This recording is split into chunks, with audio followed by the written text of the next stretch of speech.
Hi, I'm Paul J. and welcome to the theAnalysis-news podcast. And please don't forget, there's a donate button at the top of the web page.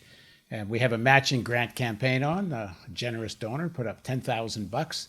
And for every dollar you donate, it gets matched. If you're a monthly donor already, if you up your monthly, it will get matched for 12 months. If it's a new monthly, that will get matched for 12 months. So if you like what we do, now's a good time to donate.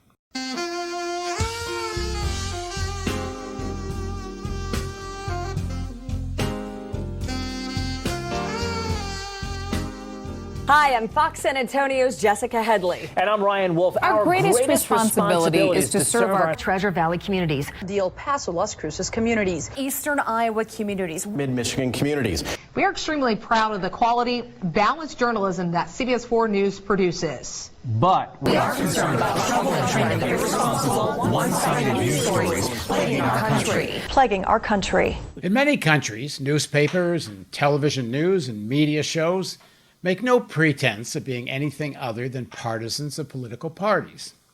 In the United States, news still postures as being more objective, but here the partisanship is to the political duopoly. The only politics that's worth covering is the horse race between the Democrats and the Republicans. The urgency of the climate crisis, the threat of nuclear war and militarization, union organizing, protests that aren't violent or enormous, the inequality gap, structural racism, unless there's a video of egregious police violence, are rarely considered newsworthy, if covered at all. The major cable news networks have lost even the pretense of impartiality, with the Fox model of throwing red meat to the base now fully adopted by CNN and MSNBC. The degeneration of political discourse is a great threat to civil rights and what's left of American democracy, and to a large extent, when it comes to the media, is driven by the enormous profits made during election campaigns. So feeding the fury and the fear of all types is just good for business. And so what can we do about it? Now joining us is Robert McChesney. He's a professor emeritus in communication at the University of Illinois at Urbana-Champaign. He's written several books on media and politics, including People Get Ready, The Fight Against a Jobless Economy and a Citizen-Less Democracy, and Blowing the Roof Off the 21st Century, Media, Politics, and the Struggle for Post-Capitalist Democracy. Thanks for joining us, Bob. My pleasure, Paul. I was just telling Bob off camera that my 8-year-old daughter, when she was 4, I said to read the cover of Bob's book. She was 4 or 5, and she said, "People get ready to change your clothes," instead of change the world. And then she says, "People get ready to rule the world," which I thought was pretty good. Maybe she was inspired by the book. Anyway, let's talk about the state of media. So this election campaign we've just come through, Fox has been obviously, the business model is to support the right wing of the Republican Party, not just the Republican Party, although Karl Rove and his type, some of the more center-right Republicans have a pride of place there. But on the whole, it was feeding the kind of Trump fury. CNN used to have some pretense of being an actual news organization. I think they just completely dropped it now. MSNBC, I guess, was more Fox-like. What's your take on what's happened, and what significance does it have in terms of so many people get their news from cable news? Well, that's you framed it well. I think you also framed the fact that even at its best, commercial journalism in the United States has had real problems, even back in the glory days when we actually had journalism with reporters and newsrooms actively covering communities, which we don't have any longer. And the problem that it had at its peak, professional journalism, commercial journalism in the United States, has been the range of legitimate debate on political issues has always been pretty much set by people in power. So, economic issues were looked at from the perspective of the dominant interests in the Republican and Democratic Party, which were the dominant commercial interests in society. Foreign policy was looked at pretty much the same way by both parties. The United States was a benevolent empire and had the right to rule the world as it saw fit, and the military was a necessary part of it. It wasn't really up for debate in U.S. news media in the 20th century. That was just a given, certainly in the second half of the 20th century. And during that period, we had a blossoming, rich, resource-rich journalism for many of those decades. Yet still, its coverage of war and peace matters of the economy tended to skew to a very narrow range of the sort of people who were at the lead of both political parties and the lead of the economy. And that was in the glory days. Those look like wonderful days today when you look at what passes for journalism. And so the problem we have today is we still have the restriction to sort of elite opinion, setting the boundaries on what a legitimate story is and what an illegitimate story might be. But we also now don't have the resources. And I'll tell a story that's not apocryphal. It's a true story, but it is apocryphal otherwise. About 25 years ago, a little over 20 years ago, a guy named Rick Kaplan, who was the head of CNN at that time, and before that had been the head of MSNBC, just when it was starting, I think. But he certainly was the head of CNN in the late 1990s. I got to know Rick Kaplan because he was an alum of the University of Illinois where I taught, and he would come every year for a week to meet with students in the journalism program. And for several years in a row, I spent a lot of time with him, talking to him during that week when he'd be on campus. And he told me a really interesting story about when he was at CNN in the late 90s. This was just when Fox News had started. And he had a great year in the late 90s, like 1998, I think it was. And he was going in to meet with the CEOs at Time Warner, the parent company of CNN. And he was expecting to get patted on the back and get a big bonus and be told what a great job he was doing. And he went in for his annual meeting, and the poobahs at Time Warner were not totally excited. And he said, well, what's the problem? I've just had the best year ever in the history of CNN. It's been a landmark year for our network. And they said, well, look over here at this Fox News, what they're doing. Fox News, they've made the same amount of profits as CNN, and they've done it with far lower returns. They've managed to milk those profits out of a much lower revenue base. Why can't we get that sort of return out of our revenue base? And Kaplan said to them, and I'm paraphrasing from memory, he said, but if I do that, I'll have to get rid of all my reporters. And apparently the poobahs at Time Warner basically didn't think that, they nodded like that's not such a bad idea, because how much profit that Rupert Murdoch is making with Fox News. And what that got to is the commercial basis of the decline of journalism, why it made so much sense economically to junk the reporters. Because Fox News found out if you got rid of reporters, you'd have to offer your audience something. You couldn't get rid of your reporters and then have bland Associated Press reports. No one's going to watch your network.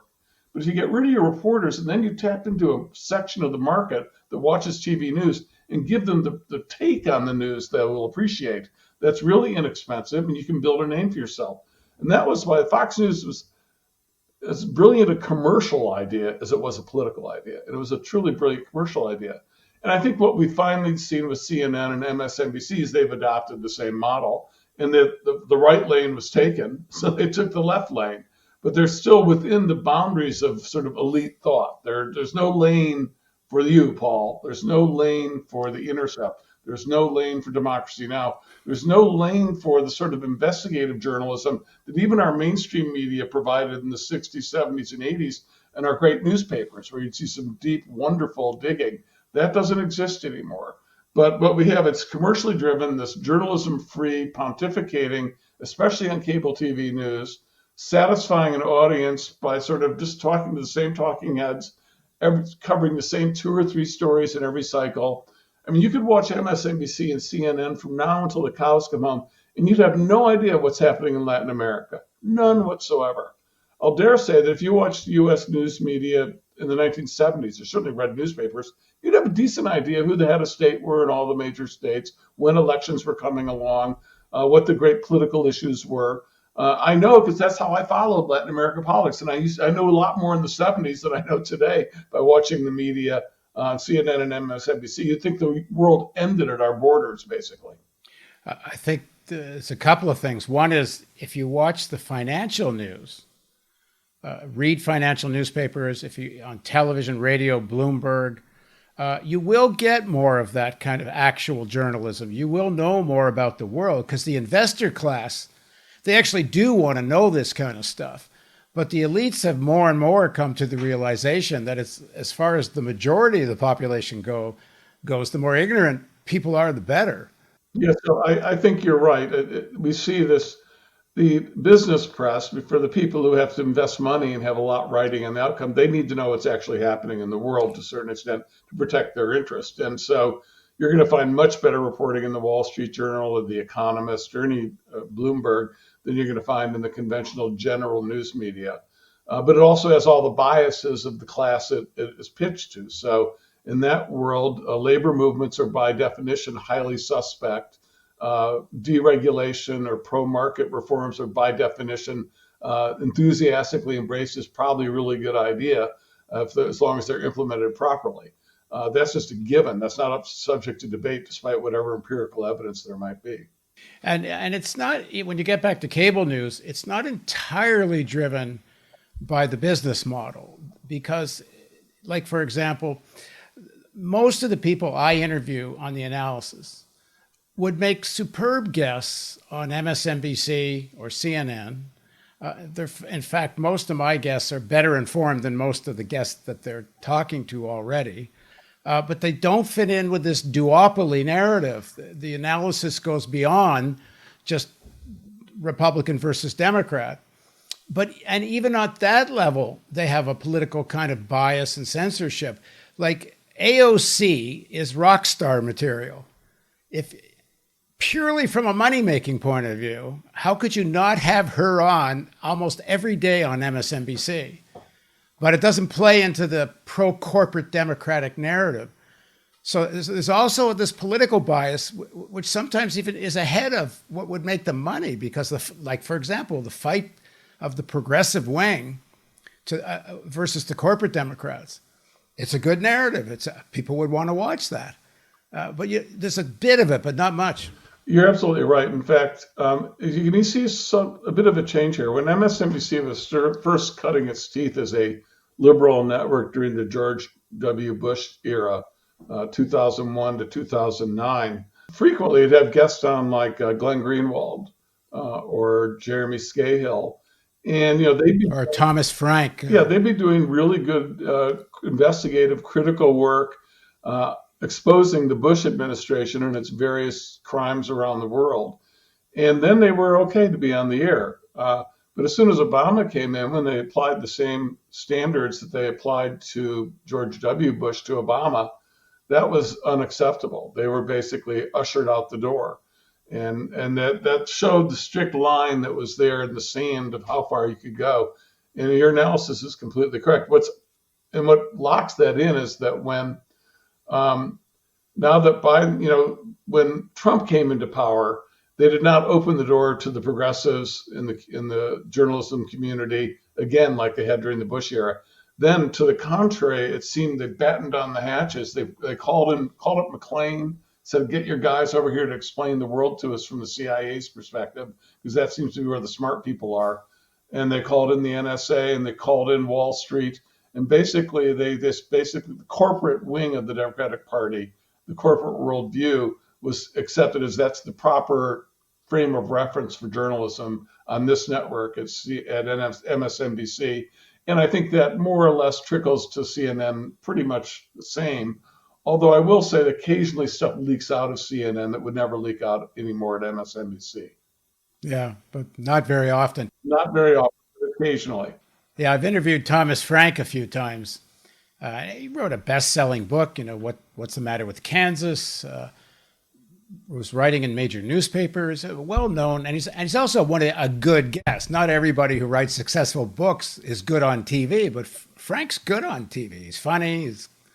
He knows stuff. He doesn't get booked by anybody anymore because he was critical of the Obama administration. Yeah, I mean, Paul, the book you wrote, Listen Liberal, which I'm sure you're familiar with, basically was a frontal assault on everything MSNBC and CNN stands for. It says basically the Democratic Party has abandoned the working class and embraced the professional class and rich people. And that's a big reason why we have Trump. And that's not an argument that I think MSNBC has any interest in recognizing as legitimate. I think that was just not going to happen. When he was back bashing wondering why Democrats aren't getting the votes they ought to get from in Kansas. That was okay when they're out of power. Maybe he's got some way to help them get those votes in a general election. But when he's actually writing a book that goes right after the Democrats, is saying it's not just the Republicans who have changed in the last 40 years by moving so far to the right now that they're sort of into the fascist zone, to be blunt. The Democrats have done the same thing. They've moved significantly to the right on an issue after issue. And that's part of the dance with the Republicans that puts us in the situation we're in. That discussion is verboten on MSNBC or CNN, except maybe to bring someone out if they got a bestseller to yell at them. But they don't even recognize it. It's just not allowed there. You're going to get the same drumbeat of a few talking points that come right out of the heart of the corporate Democrat wing of the party, which is the dominant wing. It's where all the money is. And that's what you're going to hear over and over and over. And in that sense, it's not that much different from Fox or the right-wing media in that sense. But that doesn't do justice to just how bad Fox and the right are to leave it just right there. We've talked in the past about concentration of ownership and the extent to which there's just a tiny handful of media companies owning the news. But it's in the last few years, especially since 07, 08, since the crash, there's been the emergence of these big asset managers like BlackRock and State Street and Vanguard. And when you now look at who owns the media that owns the media, it's mostly finance. The New York Times, I believe, is 93% owned by financial institutions. Every major media company, with the exception of Bloomberg, which is privately owned, and the Washington Post that's privately owned, all the rest, institutional investors own controlling interest of those companies. Now, it doesn't mean they run them day to day, but they do get to choose who runs them day to day. And if they don't like the way it's being run, they can change the management. Finance has control over the media in a way it didn't have before. And what's important, not only in that kind of imperative on short-term return on capital invested, these same financial institutions own Raytheon, Lockheed Martin, the military-industrial complex. They have, in terms of owning the controlling interest of shares, fossil fuel companies. So these media companies now are not just monopolies, they're integrated and part of financial monopolies that kind of own everything. They had to get on the phone, they do their quarterly reports. So no wonder they don't want to see the left wing of the Democratic Party showing up on television. That might have some bearing for like a CNN or MSNBC or a Fox, because those are the visible ideas of national news. But in a way, I must say, I think that misses the point of what's happening in America today by a wide mark. That's in the 1980s and 90s. I was one of the scholars who did this. There's a lot of emphasis on concentration ownership, the influence of the profit motive and ownership, and concentrated ownership, monopolistic markets on news. And it called basically for opening up more competitive markets and more public funded voices to give us a better journalism. And I think it was proper analysis at the time. But something has changed fundamentally, which I'm going to return to over and over as long as you interview me, which is that journalism no longer is profitable. No one's investing to do traditional journalism anywhere if they're out to make money. They might be doing it because they have a political edge they want to push. They might be doing it for this reason or that, but it's lost all its commercial value. It's no longer profitable. The capitalist class has basically abandoned journalism altogether. The only people buying up media outlets today are these hedge funds, equity funds, who are buying them to strip them for parts. They don't care about journalism. That's the only people in the market. You can't find an investor to buy papers to do news or to buy news media to do news, so they think they're going to make a profit on their investment. And the reason for this, there's a lot of reasons. It goes back 60 years that the process began empirically, but it accelerated in the last 15 or 20 years, and now it's collapsed.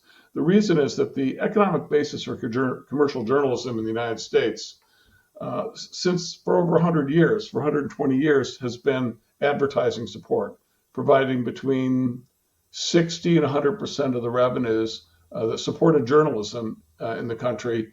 All during that period, it all came from advertising. Well, in the last 15 years, advertising has left journalism. They no longer need to support a local newspaper to reach their target audience. They no longer need to use conventional news media. They can go digitally online. They found much better ways, much more cost-effective ways to target their audience and to reach it. And for that reason, there's just no market. There's no revenues there. The only thing we're left with is subscribers. The subscribers aren't going to subscribe to a newspaper which has like 2 pages long because it has no ads to pay for anything. There's just not enough money coming from subscribers. So the whole market's collapsed. That's where we're at. So that explains why hell the hedge funds own what remains of news media. But the problem isn't that they're bad owners and if they were nice guys, we'd have better media. The problem is the whole system's dead. They're not buying it to create journalism. And that's the market. And the fact that we're even talking about MSNBC, CNN, and Fox is a sign of the fact that we have no journalism. These are 3 stations that don't do any journalism. They basically have a bunch of people sit around and gossip about the news. They don't break any news, and they talk about it. If you watch it, you won't have any idea what's going on for the most part in the country or the world, but you'll know what the chattering classes think is important for us to hear about, depending on your perspective on sort of political spin.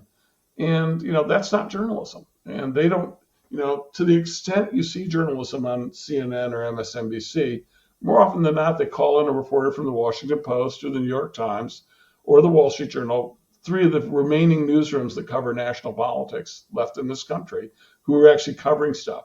And that's not very many people covering a huge country of 330 million people. It's absurd.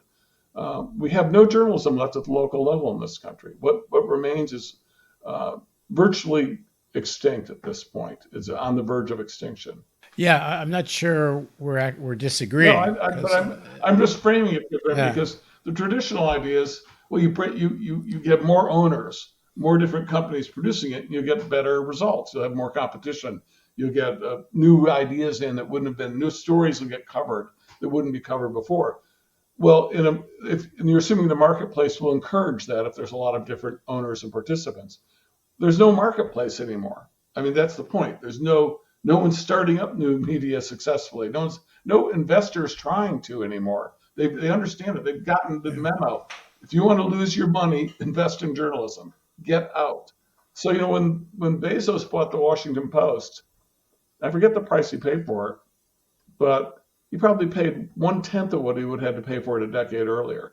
I mean, it has no value. And he bought it not to make money. It's a vanity buy so he can influence politics and push his agenda. It's not just this is a great investment. It's a crappy investment. It's the worst investment in his portfolio, no doubt. But it's the best investment to have political influence, which will protect his portfolio. Then it's a real winner. Now, the New York Times does seem to be a bit of an exception to the rule. Yeah. They are making money, aren't they? And there are a lot of journalists working there. The New York Times has become the national newsroom now. It is the only national place that has a newsroom that covers national politics seriously and has a staff that does it. And for that reason, it's a national newspaper. And it has subscribers all over the country. It's the only place you can go. So there's room for one paper. There's room for one newspaper that can make money nationally doing what the New York Times does. Doesn't seem like there's room for much more than that. Certainly if it's general news, not just business news or news on specific areas, sports news. So we're down to one. But you know what we had 30 years ago in the United States, or 40 years ago by comparison?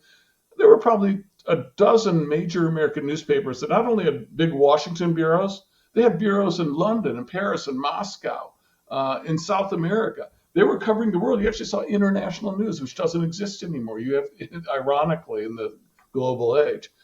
So there's one newsroom left. And to some extent, the Washington Post will cover domestic politics.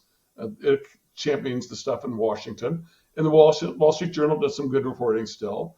But the rest of it, it's mostly just gossip. Now, there are some great reporters, don't get me wrong, and you're one of them. There are some great reporters covering stuff, but it's not in that world.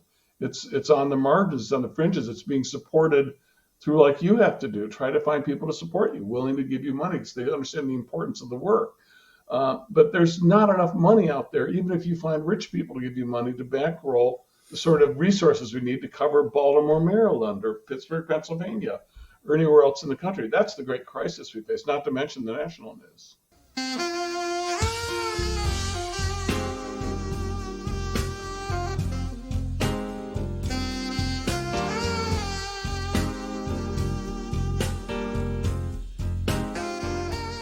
Yeah, I agree with all that.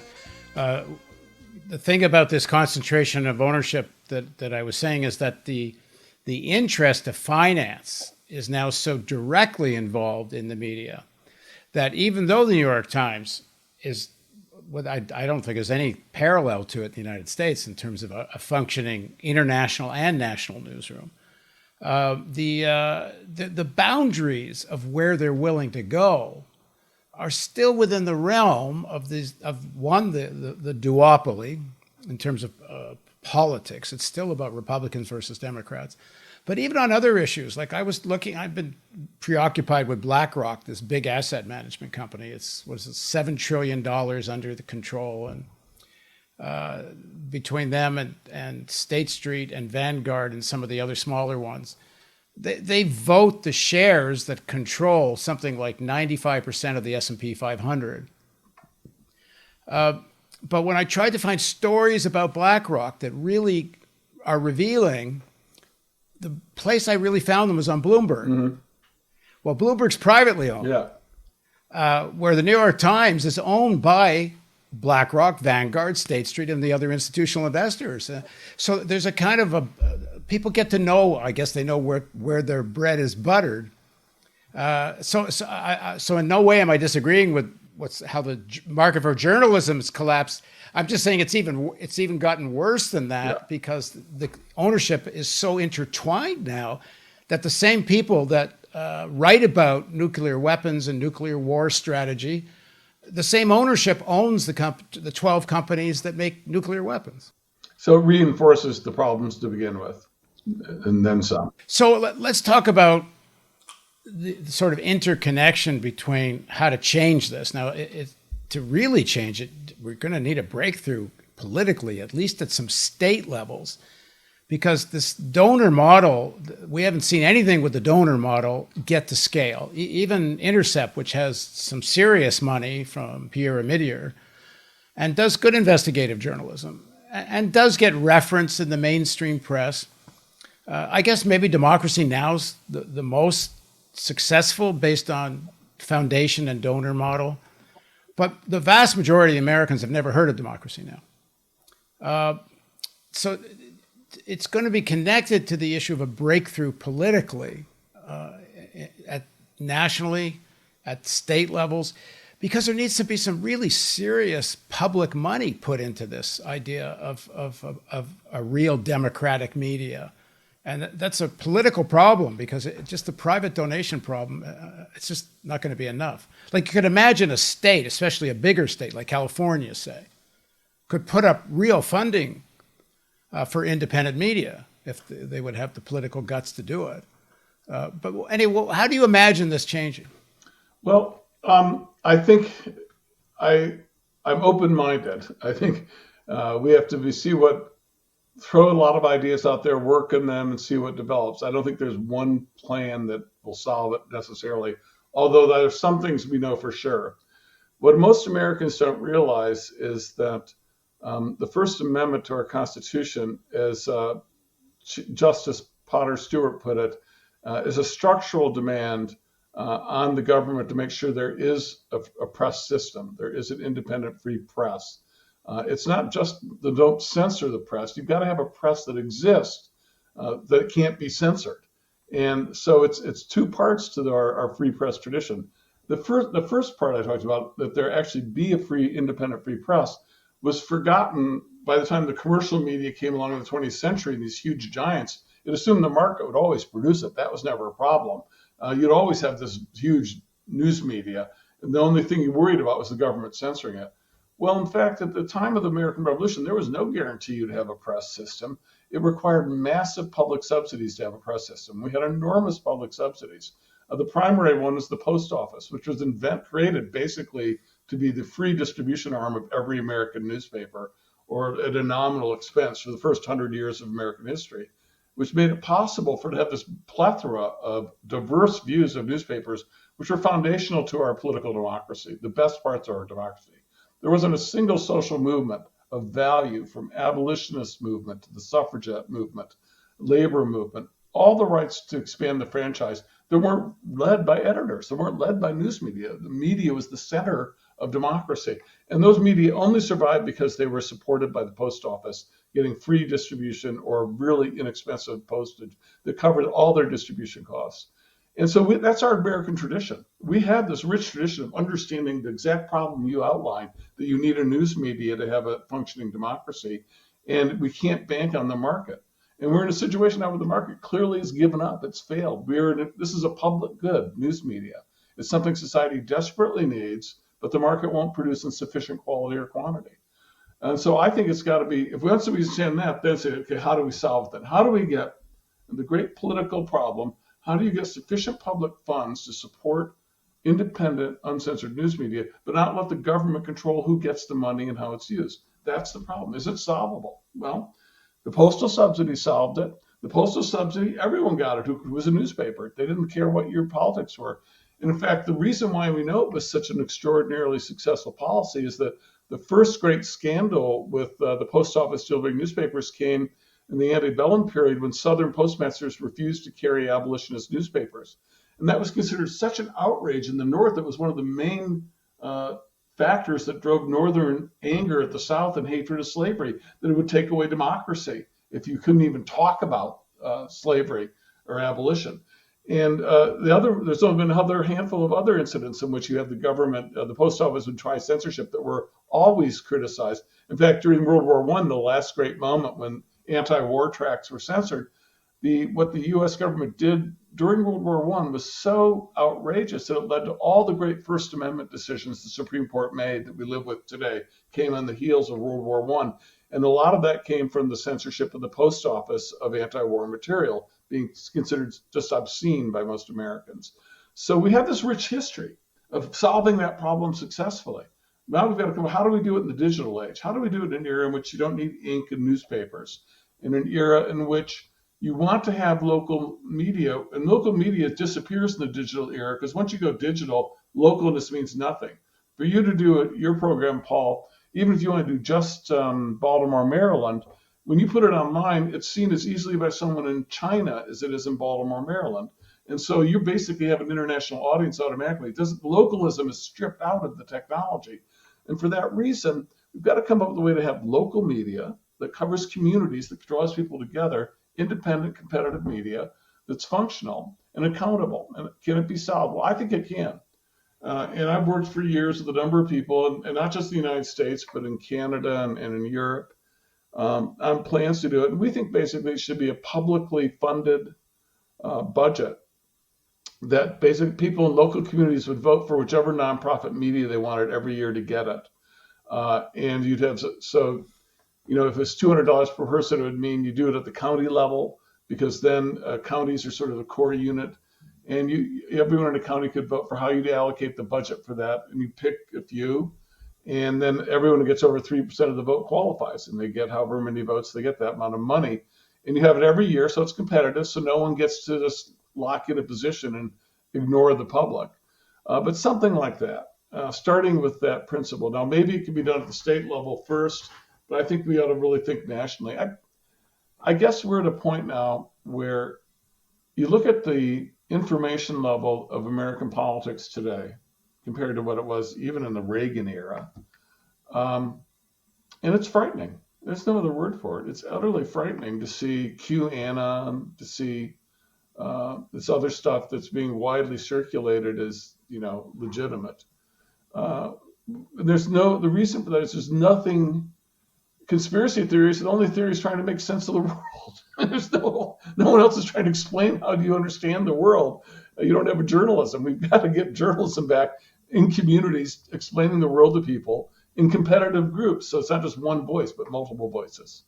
This voting model, there's models of it that already exist in Europe. In Scandinavia, I believe there are some countries where they have actual votes and elections, and based on who wins, they have 3-4 channels that get apportioned with resources that go with those channels.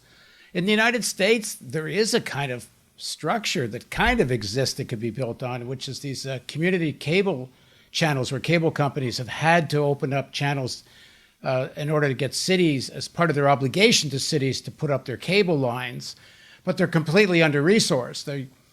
The idea that cable companies had to pay money so these channels could function has been so whittled away that most of these cable channels outside of a city like, Manhattan or something, maybe in some of San Francisco, most of them have very little resources.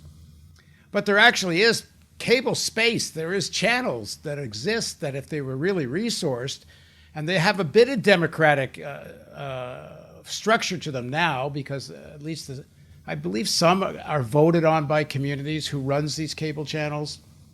Not cable channel, community channels. Anyway, there's sort of an infrastructure that at least there's something there to be built on. I think the national politics is just so screwed up right now. But maybe at a state level, or a city level even, there could be some breakthroughs. You might be right. I'm open-minded. I don't want to stop any city or state from pursuing something like this. But at the same time, I do think it's time to, every time someone talks about media, that we inject this conversation at the beginning. Because unless we get the resources to have an independent, uncensored news media that's actually covering our communities,